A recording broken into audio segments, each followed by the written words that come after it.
За сайн байцгаана уу? Яаралтай хэлэх зүйл байна. Дохын 12 вирустэй хүн зугтсан гэдэг юм. Хүмүүс инээдэн байдлаар хүлээж аваад байгаа нь бүр гайхшруулж шүү. Хэрвээ энэ дохын вирусыг авах юм бол чи 1, 2, 3 жилийн дараа хэд л ханиад эдгэж чадахгүй л үхэн шүү дээ. Дархлаануудын эсүүдийг чи ална энэ дохын вирусүүд аимшигтэй. Тэгэд гайхалтай зүйл нь энэ 12 хүнээ одоо хүртэл олсон юм уу? Олоогүй мэддэхгүй олж чадахгүй байна гэх шиг. Одоо чи бүхэл бүтэн 2025 он камер хөгжсөн, хиймэл оюун ухаан гарцсан. Одоо олж чадах яг юу байгаа юм бэ? Бүр гайх юм.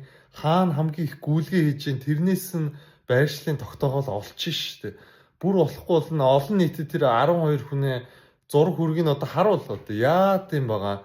Тэгээ манайхан гайхчихж магадгүй л ах л та. Энэ ганцхан бэлгийн автлаар бол халддаг өвчин биш шүү. За өсчин дээр очлоо гэхэд тэр одоо цахлуулж ийн гэдэг те тэрнээс нь одоо цус гарчдаг те дараагийн өсчин дээр нь дараагийн хүн очдог. Эсвэл одоо шүдэ үзүүлэх чинь гэдэг тэр нэг удаагийн хэрэглэн зарим газар нь бас хэрвээдэн бол тоо бас гайхаал байна. Манайхаа тэгээ болгоомжтой байгаарэ. Энэ тал дээр та бүхэн юу гэж бодож байна? Доор коммент үлдээгээ дэмжиж шеэр хийгээд өгөөрэй. Энэ талаар бас нухацтай хүлээж авмаар байна шүү.